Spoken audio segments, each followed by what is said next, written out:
With Thanksgiving coming up, I thought it was only appropriate to celebrate the woman who basically invented the holiday as we know it, Sarah Josepha Hale, by making her 1866 recipe for a cranberry tart with apples. So thank you to Factor for sponsoring this video as we see how one persistent New England woman gave the US this most important holiday. This time on Tasting History.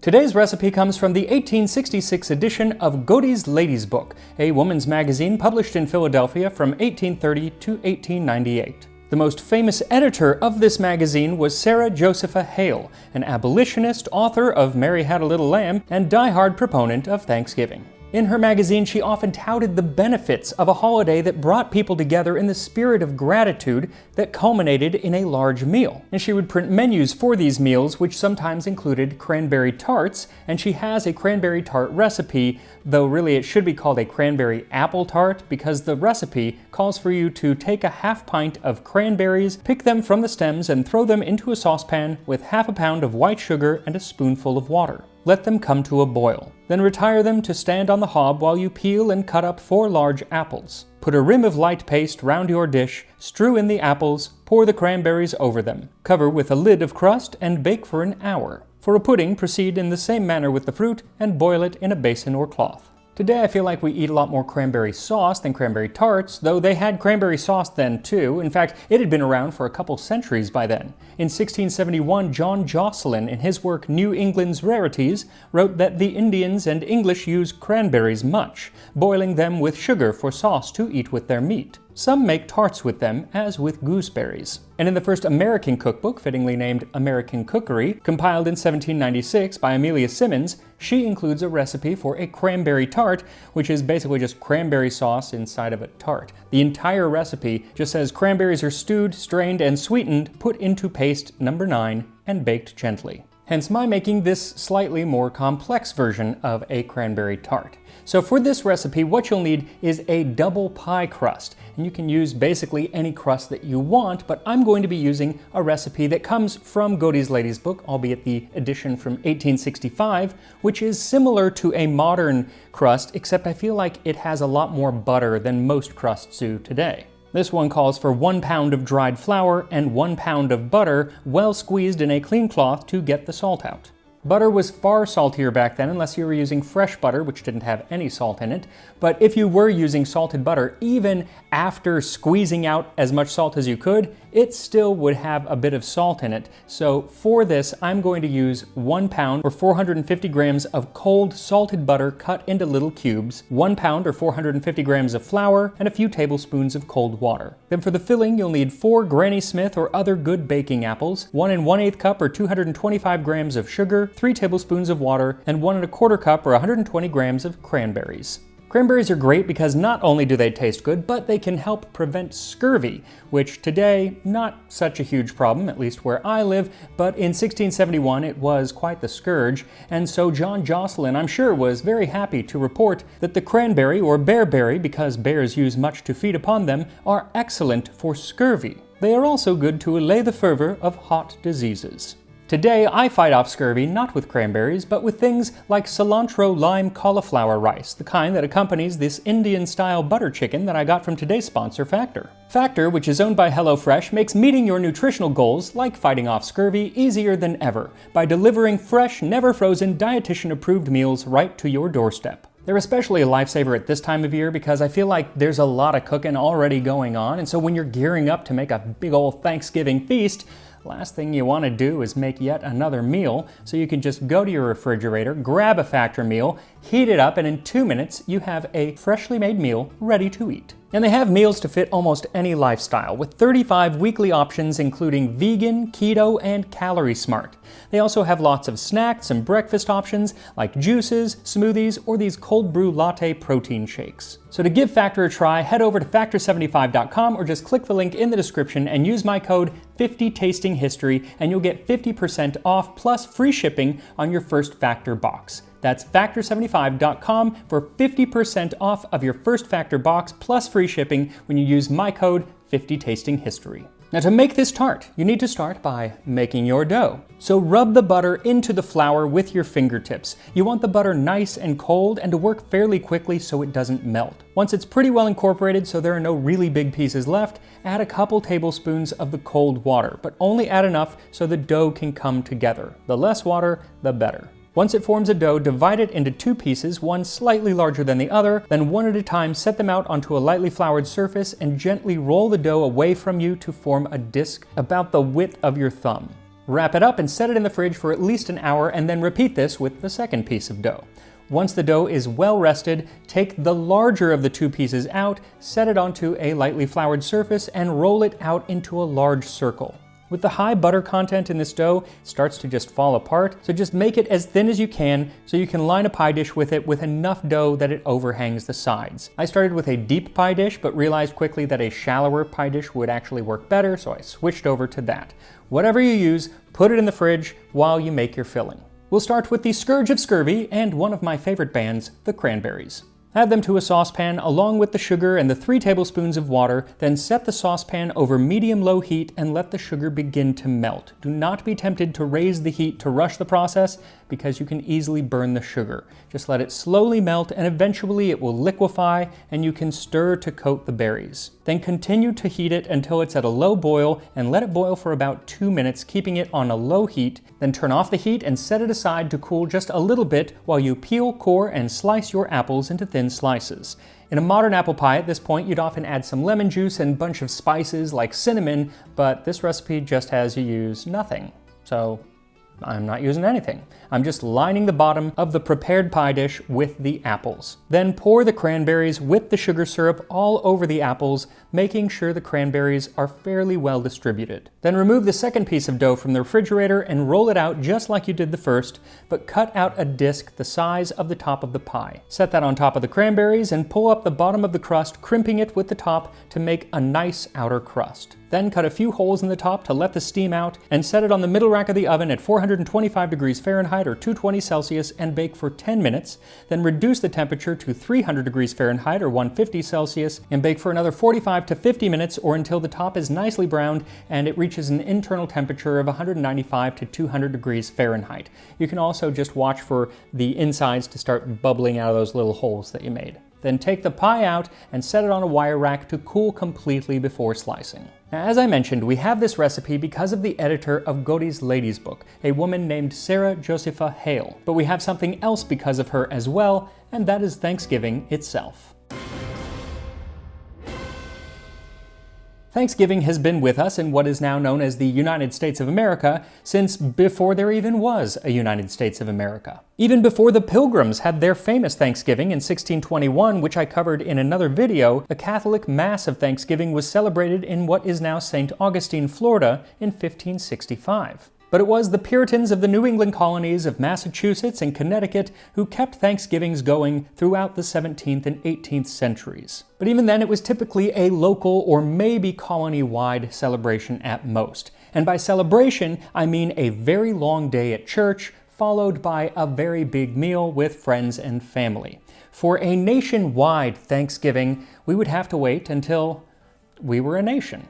On October 3, 1789, George Washington made the first ever presidential proclamation, which, at the behest of Congress, recommended to the people of the United States a day of public thanksgiving and prayer to be observed. It was meant to thank God for shepherding the new country through the Revolution and for the peaceful creation of the very new U.S. Constitution, which guaranteed the civil and religious liberty with which we are blessed, and the means we have of acquiring and diffusing useful knowledge. By which I'm not entirely sure what he means, but I think maybe he means newspapers, because newspapers were how people diffused knowledge at the time. It's actually how people heard about this presidential proclamation. After this, national days of Thanksgiving were occasionally declared, like when James Madison declared it following the end of the War of 1812, which was celebrated not in November, but in March of 1815. But for the most part, Thanksgiving actually remained a New York and New England institution. And it was in New England, New Hampshire specifically, that Sarah Josepha Hale first became enamored with the holiday. She grew up celebrating Thanksgiving, and it plays a major role in her 1827 novel Northwood, where she discusses the practices and foods that we now consider traditional at Thanksgiving. The table covered with a damask cloth intended for the whole household, every child having a seat on this occasion, and the more the better, it being considered an honor for a man to sit down to his Thanksgiving supper surrounded by a large family. The roasted turkey took precedence on this occasion, being placed at the head of the table, and well did it become its lordly station, sending forth the rich odor of its savory stuffing. Then, in addition to other meats, plenty of vegetables, and lots of gravy, she mentions the celebrated pumpkin pie, an indispensable part of a good and true Yankee Thanksgiving. She even includes the time-honored Thanksgiving political diatribe coming from that one relative that we all have. In the case of Northwood, the diatribe is about the Battle of Bunker Hill. Of course, one of the guests at this Thanksgiving happens to be English, and so after listening to the rather histrionic version of this story, he shaded his face with his hand and internally vowed never to listen to another Yankee Thanksgiving discourse. Between Northwood and a short story in 1829 called The Thanksgiving of the Heart, Sarah Hale laid bare what she felt people got from the holiday of Thanksgiving. And it wasn't just pumpkin pie and turkey, though those were included.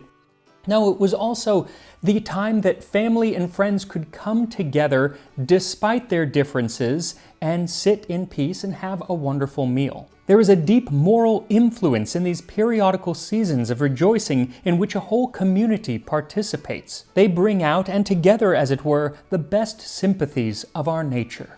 And it was this aspect of Thanksgiving that Hale was thinking about when she saw the country being broken apart over the issue of slavery, an issue that would, in just a few years, devolve into a civil war. So she thought, if Thanksgiving can bring communities together, why can't it do that for the whole nation? So in 1837, when Hale became the editor of Godey's Lady's Book, she was able to use the publication to advance several of her causes, including the abolition of slavery, but also the establishment of Thanksgiving as a national holiday. So over the next 2 decades, the book would include articles that stressed the moral, social, and even political benefits of Thanksgiving.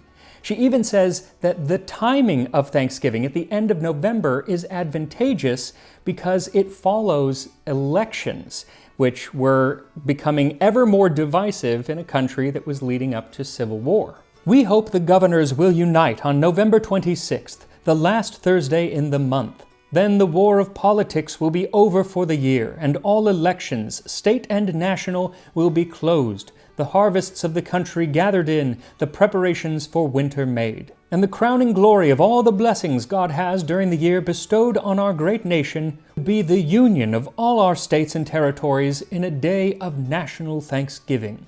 These sentiments were reaching over 100,000 people every month, but Hale knew that the people who actually had the power to make a national day of Thanksgiving a reality might need a little bit more persuading. So she started a letter writing campaign, a solo and private letter writing campaign to prominent officials and people in the government, trying to persuade them to make Thanksgiving happen. Her original goal was actually to get the governors of each state to agree on celebrating a day of Thanksgiving on the same day each year. But this was a time when the governors of all the different states couldn't agree on anything. That's not to say that she didn't achieve any success, because in 1846, at least 21 of the 29 states did celebrate Thanksgiving, though only 17 did so on the same day. Over the next couple decades, she continued her letter-writing campaign, and she continued to pepper the Lady's Book all year round, not just in the fall, but all year round, with little poems and short stories about Thanksgiving that would warm your heart, like one about a little girl who invited a hunchback who lived off in the wilderness, invited him to their Thanksgiving, only to find out that he was her long-lost father. But the theme that kept coming up over and over was that of bringing the country together with this holiday. Even as late as 1860, only 6 months before the outbreak of the Civil War, she made a plea to her readers that on the last Thursday in November, if all the states and territories hold their Thanksgiving on that day, there will be a complete moral and social reunion of the people of America. Would not this be a good omen for the perpetual political union of the states? But it was not to be, because not only did not everyone celebrate Thanksgiving at the same time that year, but only a few months later, in April of 1861, the South seceded from the Union and the Civil War began. Now, I'd said that her original focus was on the governors, to get the governors to all agree on Thanksgiving.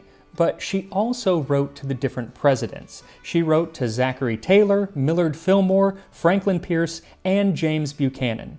And all of them declined her request. And it wasn't that they just ignored her. They actually wrote back saying that it needed to be left up to the states, that having the president dictate it would not be good.